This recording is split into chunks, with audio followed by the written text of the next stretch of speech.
Did I unhook anything so I can back? I hope not.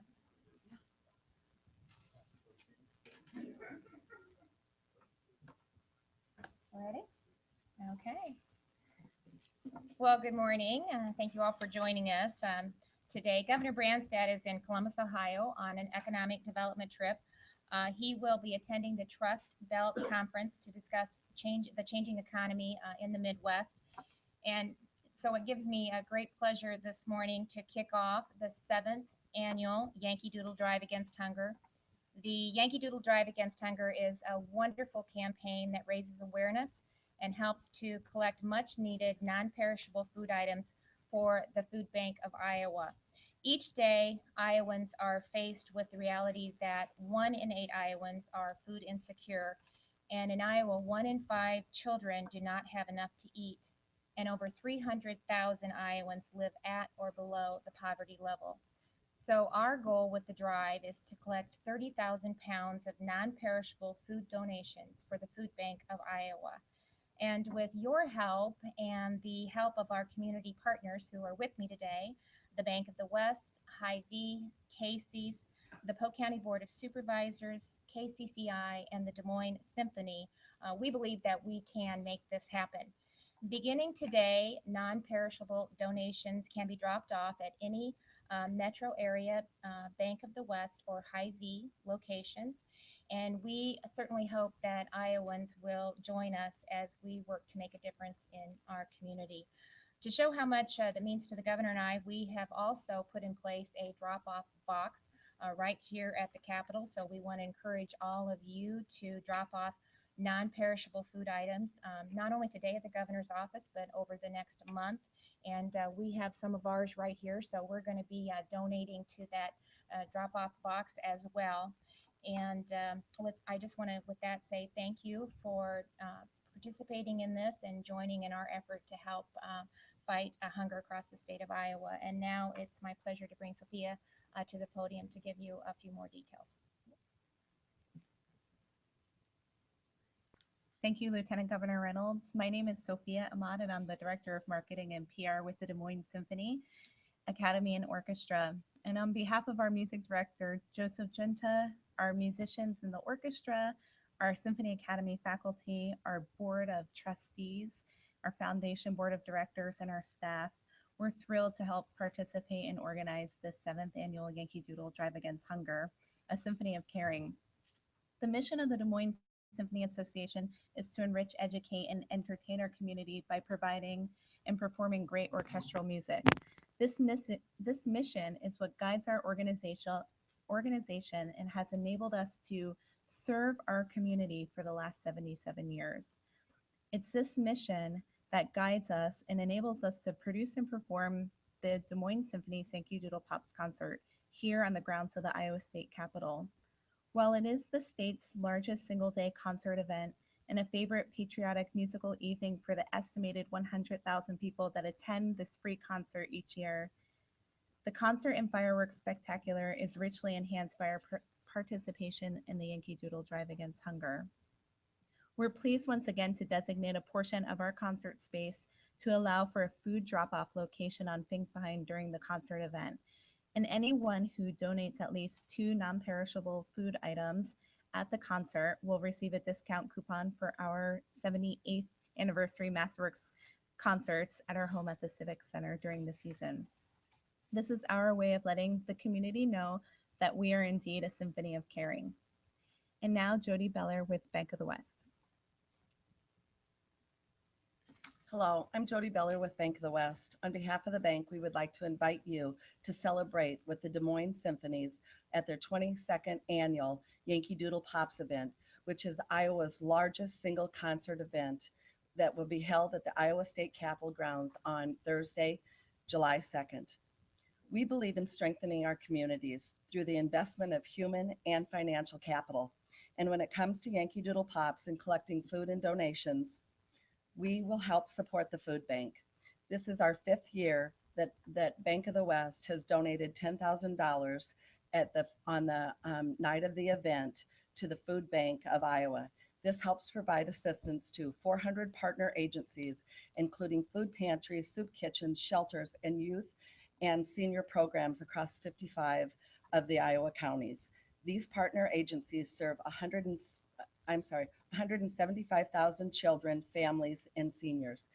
Please don't forget that this is a really important time of year for the food bank.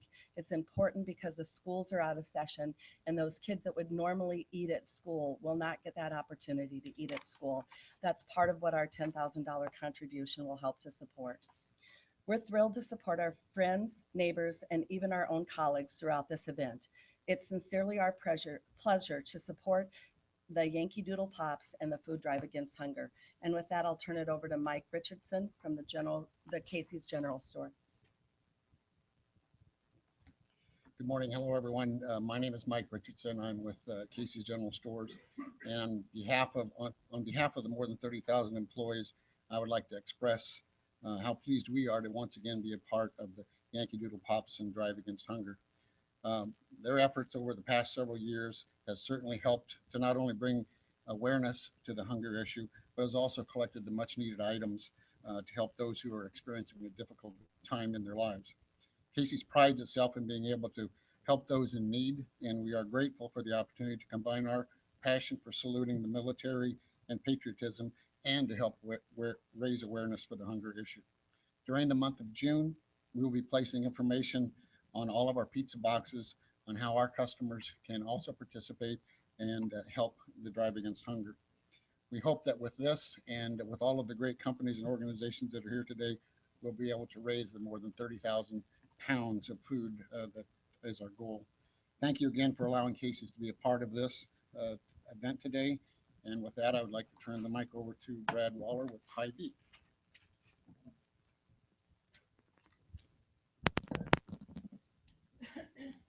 Thank you, Mike. Good morning. My name is Brad Waller with Hy-Vee, and on behalf of the 75,000 Hy-Vee employees, it is our great pleasure to serve as a co-sponsor for the 7th annual Yankee Doodle Drive Against Hunger. For the past 6 years, through the leadership of the Des Moines Symphony and the great work of the Food Bank of Iowa, the Drive Against Hunger has helped play a significant role in addressing the issue of hunger here in Iowa.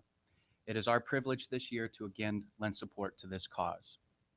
As an organization, Hy-Vee is committed to being a good neighbor and a strong community partner in the cities and towns where we work and where we live. More importantly, as a grocer, we feel there is no greater issue than food security. You heard Lieutenant Governor Reynolds say that currently 1 in 8 Iowans is food insecure and 1 in 5 children doesn't have enough to eat. We feel this is completely unacceptable. That is why we are so proud to partner with the companies and the organizations represented here today and to commit all metro area Hy-Vee stores to assist in the drive against hunger. We know that together we can all do more. Thank you so much for the invitation today. To the organizers of this important program, thank you for all you do on behalf of the state of Iowa. And now I'd like to welcome Supervisor Angela Connolly with the Polk County Board of Supervisors.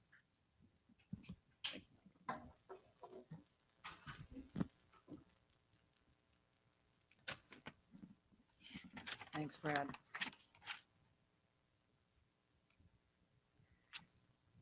Thank you, Lieutenant Governor, for your involvement in this important initiative. I'm honored to be here on behalf of the Polk County Board of Supervisors.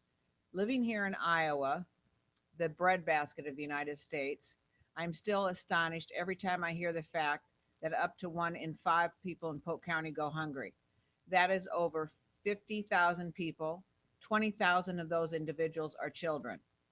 The Polk County Board of Supervisors have been actively involved in addressing this issue over the last year. One thing that I have learned is that most people who go hungry don't fit the ordinary stereotype. Most of the people who go hungry are hard-working adults. Many of them are single parents who sacrifice their own meals so that children that can eat. Many of the people who have met through our work are grateful for the support networks such as the Food Bank of Iowa.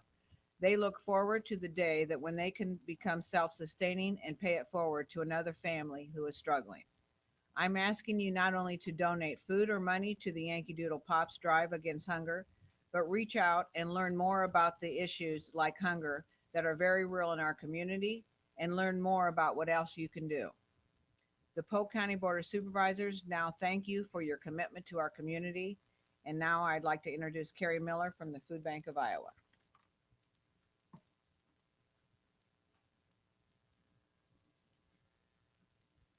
Good morning. Thank you, Supervisor Conley. I'd like to start by thanking the Lieutenant Governor, the Des Moines Symphony, Bank of the West, and the Yankee Doodle Pops Drive Against Hunger sponsors here today. Hunger does not discriminate. It affects children, families, and seniors. In fact, 49% of the clients that we serve are children and seniors. In our service area, 29% of the seniors served are caretakers for their grandchildren. This is higher than the statewide average of 16%. But hunger is not a number or a statistic. It's a person. It's the grandmother who works and raises her 2 teenage grandchildren. By visiting one of our food pantries, she can provide enough food for her family. Or Anna, a single mom of 3 kids who works 2 jobs to make ends meet. By visiting one of the pantries, she can not only feed her family, but also pay her other bills. She doesn't have to make the tough choice of food or utilities. It takes an entire community to fight hunger. I want to encourage you to stop by one of the donation locations at your local Hy-Vee or Bank of the West, or you can stop by the truck during the Yankee Doodle Pops concert. I'd like to ask you, the media, to help as well. Encourage your viewers, listeners, and readers to donate. Thank you again, Lieutenant Governor, the Des Moines Symphony, and the Yankee Doodle Drive Against Hunger sponsors. Together we can solve hunger. Lieutenant Governor? Well, thank you very much. And this is an exciting initiative. I'm proud to have been a part of it. I think this is my 5th year, and I just want to say thank you to all the partners that are standing behind me that have really come together to make this happen and really help raise awareness of the important need of making sure that no one is food insecure. So, and I want to welcome the Polk County Board of Supervisors to the initiative. I know, Angela, you've done a lot just within the Polk County Board of Supervisors, but we really appreciate you coming on board and being a part of this initiative. Heidi, I think it's your 2nd year, and Casey, so we continue to grow and hopefully do great work to provide a need that's quite evident, I think, in the state of Iowa. And with that, we would be happy to open it up for questions.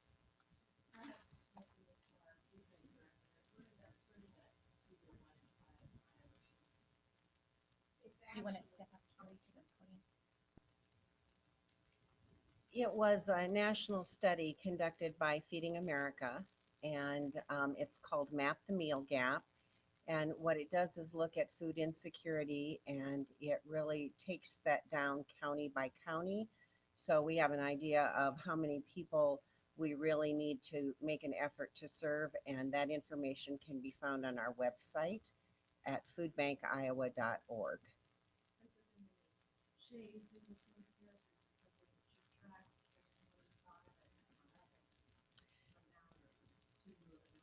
Actually, we've been tracking it for the last number of years, and unfortunately, it's stayed about the same.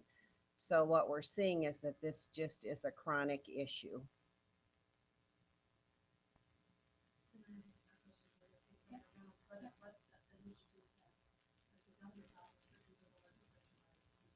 Well, what we've been doing over the last several years, and I think the governor did in his previous terms also, is not only do we have an employee luncheon where the proceeds go to the Food Bank of Iowa, we've also put in place a silent auction. In addition to that, we have kind of a competition through all of the state agencies throughout the year, and they challenge each one to look for ways that they can raise not only money for the Food Bank of Iowa, but also bring in non-perishable food items. In 13, we put in a matching appropriation through the Department of Human Services, which allowed for private funding. Once a certain level of private funding was reached, that it would be matched by the Department of Human Services.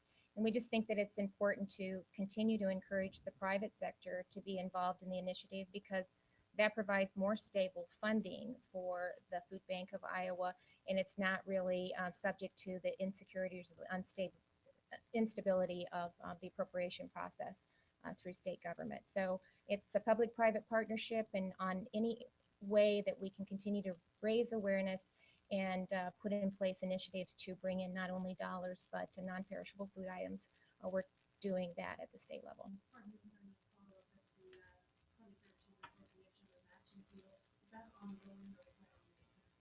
It was a one-time appropriation that actually went into effect in fiscal year 14, so they were able to meet the match, and so the money was appropriated. And so I believe there might be an appropriation in this year's budget, but we'll see what happens with that. No, there wasn't anything last year. That was 2 years ago, okay. In 13, we had a matching fund. No, not last year, no. There was not a request last year. 12, but there was not a request last year. So we worked with the Food Bank of Iowa in 13 to actually put in place a public-private partnership where we would match private sector dollars that were raised. Again, I believe it's really important for that relationship with the private sector because that is stable funding, and they have done a great job of stepping up all across the state of Iowa to play a significant role. Well, we do it every day by trying to grow the economy and making sure that Iowans have the skills that they need to be successful. As we travel across the state and we meet with business and industry, at almost every stop, I'm having them tell us that there are existing jobs that are open right now, and they just can't find the employees with the skill set to fill those jobs. And so through initiatives like Skills Iowa, the National Career Readiness Certificate Program, the STEM Initiative, job training program, increasing the funding and apprenticeship program, we're continuing to work with Iowans to make sure that they have the skills that they need to fill the jobs that are open right now. And that's the best way that we can help with poverty, to help individuals fill great jobs and careers that are open right now and help to sustain themselves. Well, I tell you what we're doing, we're focused on getting them the skills that they need to fill the quality jobs that we see that are available right now. And I'm not over exaggerating when I say at almost every business that I'm in, there are existing jobs open right now. And so we are trying to put in place not only that human capital pipeline for the future with the STEM initiative and with the transformational education reform that collaboratively works together to make sure when kids leave high school, they're either ready for a career or for post-secondary education. But through other initiatives, Beth Townsend is looking at some great opportunities through workforce development to continue to work with community colleges for unemployed, underemployed individuals to get them the skills that they need to be successful. And these are great jobs, great careers, and great opportunities. Looking back to the numbers Karen was talking about, hearing those numbers, then why do you think the state is not getting any better, or are those numbers not improving? You're talking about the efforts that you all are doing. Well, I mean, it's just we need to continue to work on it. I think it's never ending. I mean, you never stop looking for ways that you can enhance an individual's ability to have to get a better job. You need to continue to look for ways that we can not only work with existing business and industry to grow and expand. And we've seen over $11 billion of private capital investment in this state since taking office. And of that, 80% has gone to existing companies that have made that have confidence in what's happening at the state level, that they're investing and expanding, but also new companies are choosing Iowa to locate and invest and expand. And so it's a continuous effort that we'll work with through a broad continuum, not only with education, K through 12, community college, certification programs. So, it doesn't happen overnight, but I think we're seeing progress, and we're going to continue to do all that we can to build on that.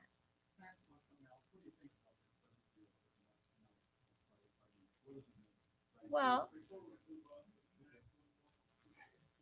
I don't know. Okay. In reference to that, that's why a fourth from the state match. You didn't request anything in either your FY16 or FY17 budget for the state. No, we did not, from the governor's office. What do you think about that? Well, I'm encouraged that both parties were able to come together and what looks like kind of put together a broad framework in place that deals with the general fund appropriation. And so we look forward to seeing what the details look like. We viewed, we want to see the budget in its entirety.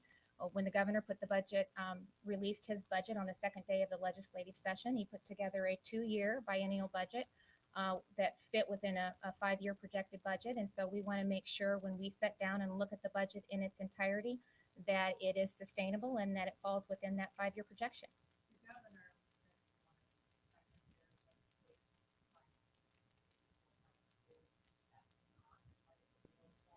Well, I think he's been pretty clear that he doesn't want to have this same fight that we're having next year. And in his budget, we put together a 2-year budget that included state supplemental aid for both 16 and 17.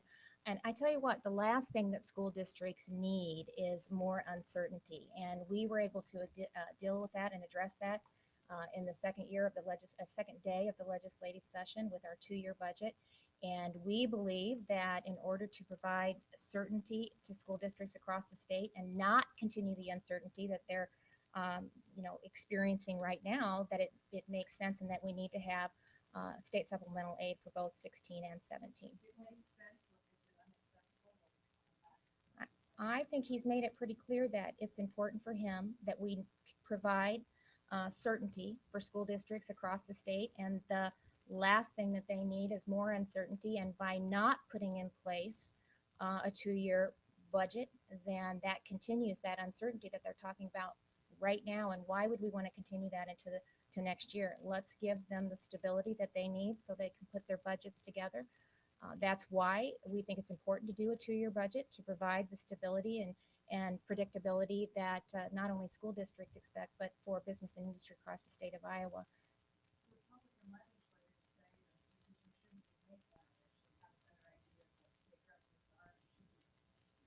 Well, we think it's important that we provide the certainty that school districts are asking for. And so our perspective is that we need to put in place a 2-year state supplemental budget. Well, we're going to wait until we see what that looks like in the final format, just like we do with all legislative bills. We reserve the right to put judgment on a bill until we see it in its final form and it lands on the governor's desk. So they're working through the process right now. We'll wait and see what that looks like, and then we'll sit down and we'll look at the budget in its entirety. We'll make sure that it fits within our projected 5-year budget so that we can honor the commitments that we've made. And that is a commitment to funding education. That is a commitment to local communities across the state on property tax backfill. And so we need to make sure that the budget fits within those that 5-year projection. Well, I mean, realistically, I mean, if they don't do it, you're not the appropriating party. I mean, there's nothing you can do. Well, we'll see what happens when the bill lands on the governor's desk. And so we reserve all rights to comment on any bill until that bill lands on the governor's desk. And then we'll do what is required and make a decision based on the bill. Can I just add, you have, just to clarify what you had said, so we're hearing about the deal Friday. So do you all not have the specifics about how it's all laid out yet? Are you still waiting on it? Or are you thinking, what do you have in your phone? We've got just the broad number. So we're waiting for the details to sit down and go through it.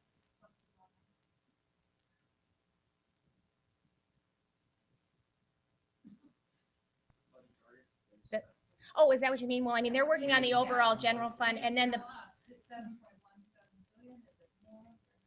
well, it's about that. I mean, I think all indication would be that it's more around the 7.1. I think Speaker Polson made it very clear that it fell within their commitment to make sure that ongoing revenues matched ongoing expenditures. I think that was what he indicated on Friday, and so we believe that that's probably what we'll get. And so we'll sit down. We don't know, the subcommittee chairs need to sit down and work through what those targets look like, how we do the appropriation within each one of the budget subcommittees. And so, this is between the Senate and the House, and we'll look for them to share the details with you as they move forward. And I believe they indicated on Friday they're doing that today at some point this week anyway. So. There's a lot of criticism about the straw poll last week. All these candidates are bailing out of it. Does it look like it's going to have to be canceled? People are saying that's on record.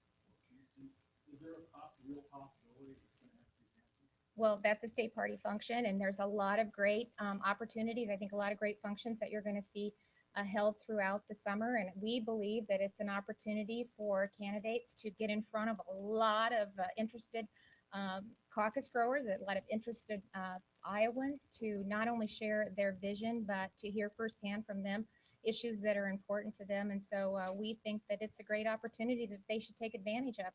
We continue to encourage candidates to come to Iowa often, to participate in all of the events that we hope to have scheduled throughout the next year, and to go to all 99 counties. Again, meet with Iowans, talk to Iowans, talk about their vision, talk about what they see as priorities in their administration, and to listen to what the concerns of Iowans are across the state of Iowa.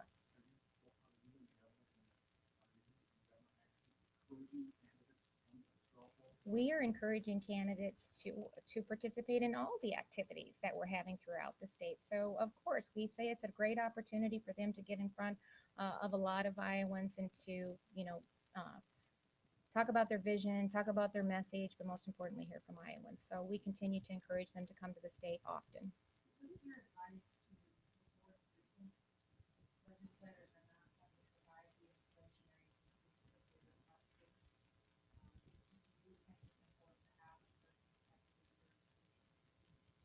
Well, of course, that's something that we've advocated for, is we put that in our budget to put the funding in place to provide the third year of no increase for Iowa students attending our Iowa Regent universities. So we think that that's important. I don't intend to advise the regents. That's their area, and they'll make the decisions that they think that they need to be made in order to meet the objective of a third year of tuition freeze for Iowa students attending our Iowa State public universities. And with the amount of debt that students are experiencing, we want to do everything we can to make sure that students are ready for post-secondary education so that we can reduce the remediation, to take advantage of the community colleges and dual enrollment, as well as the certification process, and to do everything that we can to keep the cost of college down and make sure that they have a good return on investment when they enter into their career of choice once they complete their post-secondary education.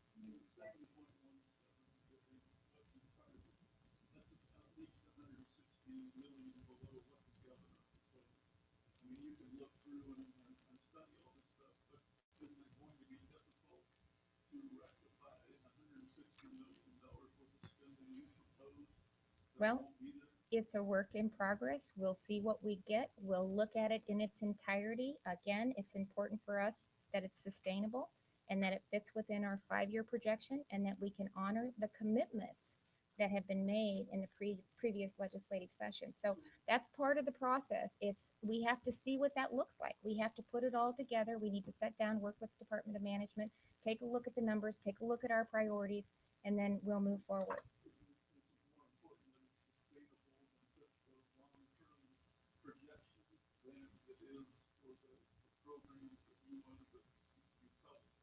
You're saying we can't accomplish both. I'm not saying that. I said we need to sit down, take a look of what our priorities are, see how that fits within the framework that we're given and what's being presented, and we'll move forward from there. But we need to see everything in its entirety. We need to see what that looks like. We need to see how it impacts the priorities that we put in place, and then we'll make decisions moving forward from that.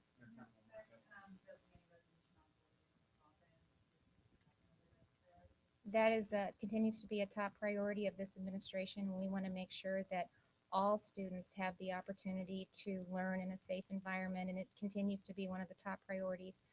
It's just with social media and technology, bullying doesn't stop at the school grounds, and we want to make sure, again, that all students have the opportunity to learn in a safe environment so that they can be successful. We are doing every day. We're talking about the importance of that. We've held 2 anti-bullying summits. We've traveled the state, met with high schools. We've listened to students. We've highlighted great practices that are being done in school districts across the state. And there are some great examples of programs that are put in place, but we need to make sure that that's consistent across the state of Iowa, and that all school districts are doing what they need to be doing to make sure that our children have every opportunity to learn in a safe environment so that they can be successful. So Every day, we are working on making that happen. It was it 2013 where our top 3 priorities happened within the last few days of the legislative session, which was property tax relief, education reform, and health and wellness.